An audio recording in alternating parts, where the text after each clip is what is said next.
जिला महाविद्यालय की ऑनलाइन कक्षाओं में आपका स्वागत है। मैं रतिराम कक्कड़, व्याख्याता हिंदी। आज हम बीए पार्ट 3 के हिंदी साहित्य की कक्षा की शुरुआत कर रहे हैं, जिसमें आज हम निबंध विधा का अध्ययन करेंगे। निबंध गद्य की कलात्मक विधा है। इसकी कल्पना तर्क परस्पर इसमें कल्पना और तर्क परस्पर सहयोग रखते हैं। पद्यात्मक विधाओं में जो स्थान गीतों का है, वही स्थान गद्य के क्षेत्र में निबंध का होता है। दोनों ही स्वतः पूर्ण रचनाएं होती हैं। लघु आकार दोनों में ही अपेक्षित है, पर गद्यात्मक होने से गद्य का निबंध का आकार कुछ बड़ा हो जाता है।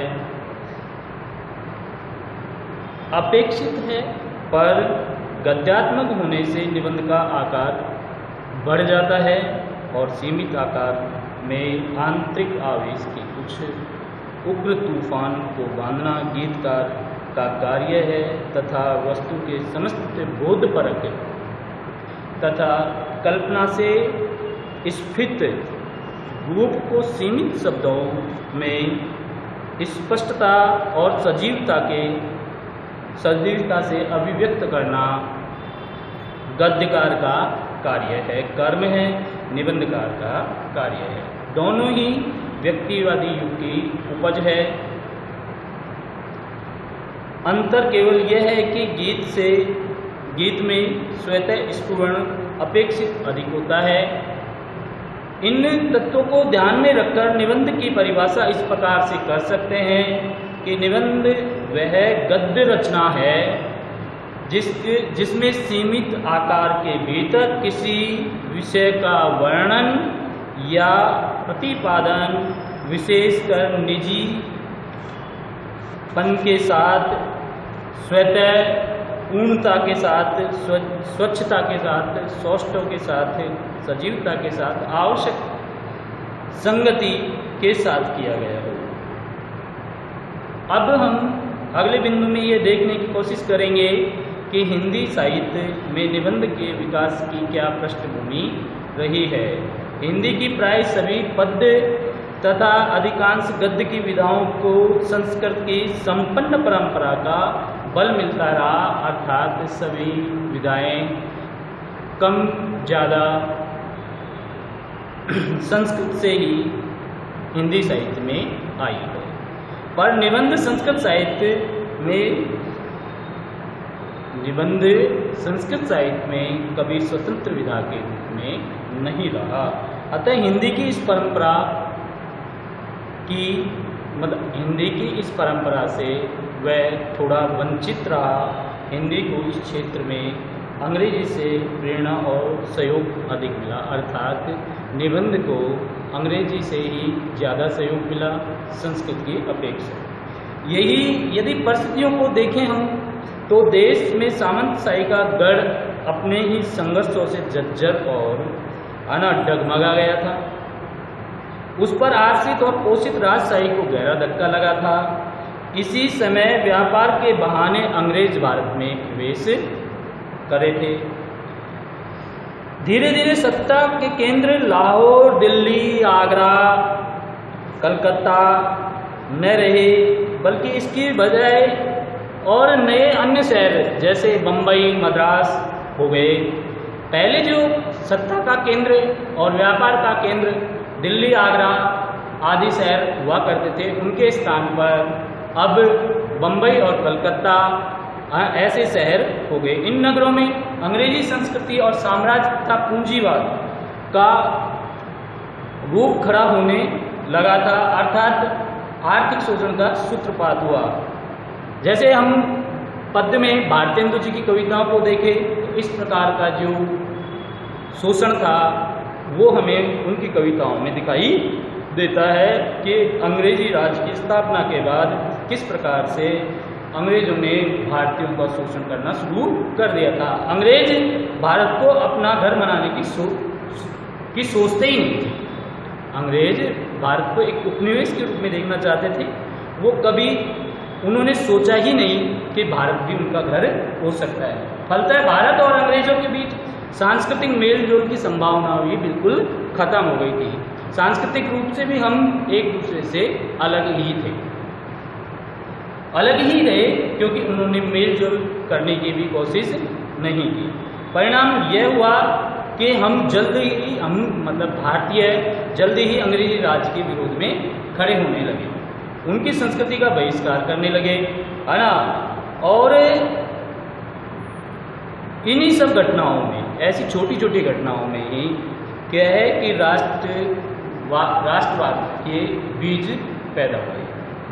रूढ़िवादी जो सामाजिक दुर्बलता का स्वरूप था भारत में, उसका मूलोच्छेदन करने के लिए बंगाल में राजा राम मोहन राय का ब्रह्म समाज, बम्बई में प्रार्थना समाज, हिंदी प्रदेश में स्वामी दयानंद का आर्य समाज प्रकट हुआ, जो भारतीय समाज की गले सड़ी जो व्यवस्थाएं थी उनको वो नष्ट करना चाहते थे। समस्या जटिल हुई, प्रश्न उलझ गए, क्योंकि बहुत सारी परंपराएं हम धर्म से जोड़ के देख रहे थे।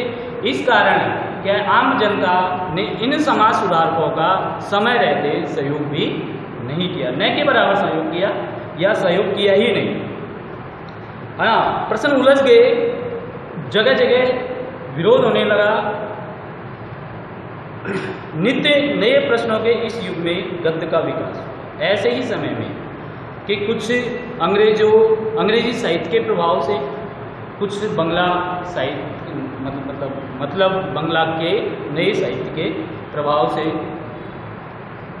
हिंदी साहित्य में जो अब तक पद्य का प्रभाव था वो थोड़ा कम होने लगा और गद्य का आविर्भाव होने लगा था। हिंदी नई चाल में ढल गई थी।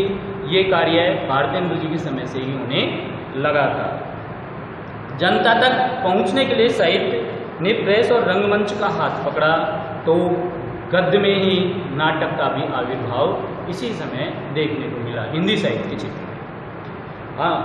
मंच में अतीत की मूर्त और भव्य रूप में चित्रित किया गया, मंच पर किसको? भारतीय संस्कृति को। प्रेस ने सामाजिक प्रश्नों और पतन के कारणों को कभी व्यंग्य से, कभी विनोद से, कभी तर्क से प्रकट करते ही रहे। उन्होंने क्या समाज में जो व्याप्त जो बुराइयां थी उनको अपने माध्यम से प्रकट करने में कसर नहीं छोड़ी। प्रेस का यह कार्य मुख्यतः निबंध से संपन्न हुआ, अर्थात इसी समय में क्या है, निबंध धीरे धीरे विकास करने लगा। विकास क्रम की दृष्टि से देखें तो हमें ये मानना चाहिए कि हिंदी निबंध का जो आरंभ है भारतेंदु जी के समय ही माना जाना चाहिए। निबंध के विकास क्रम का सीधा सच्चा विभाजन इस प्रकार से हो सकता है कि जिसको हम देखें आरंभिक काल मान सकते हैं। सबसे पहले भारतेंदु युग सन 1876 से लेकर 1902 तक, मध्यकालीन युग, मध्य युग, द्विवेदी युग मान सकते हैं, इसको नाम कह सकते हैं।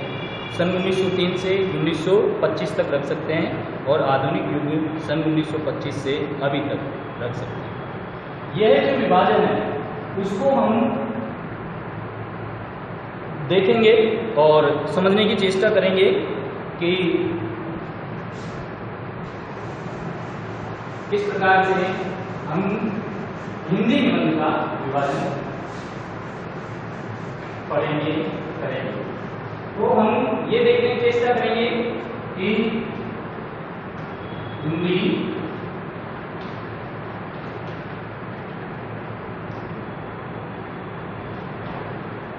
का विभाजन, ठीक है। सबसे पहले आरंभिक युग, दूसरा मध्य युग, तीसरा आधुनिक युग।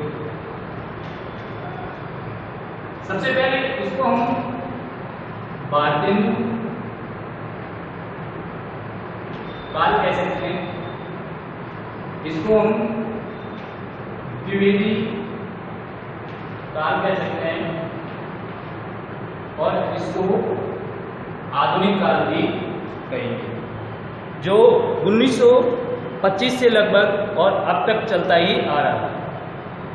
निबंध का विकास कुछ इस क्रम से चला कि सन 1850 में निबंध का युग आरंभ हो जाता है, और मतलब आप इसको ऐसे समझ सकते हैं कि 1876 से लेकर 1902 तक ईस्वी तक, 1902 से लेकर 1925 ईस्वी तक, और 1925 से लेकर अब। मोटे तौर पे हम इन 3 भागों में इसको विभाजित कर सकते हैं। वस्तुतः निबंध का विकास हम 1850 से शुरू कर सकते हैं। सन 1850 से लेकर 1873 तक मुख्य लेखक स्वामी दयानंद, रामकृष्ण, राजा लक्ष्मण सिंह, राजा शिव प्रसाद सितारे हिंद रहे। सन 1873 में भारतेंदु जी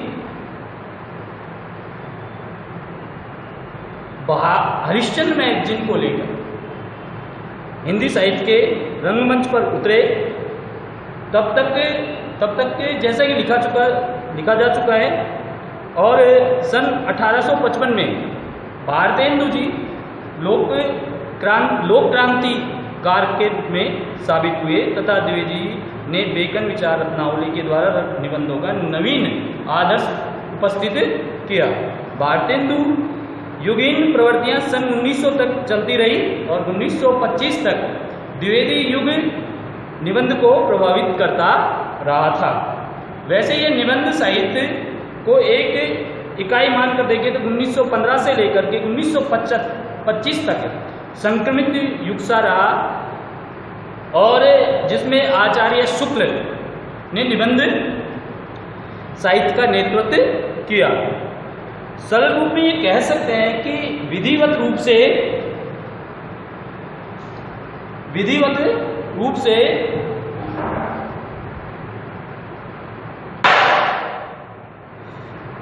इसका आरंभ भारतेंदु युग से ही देख सकते हैं, समझ सकते हैं। द्विवेदी युग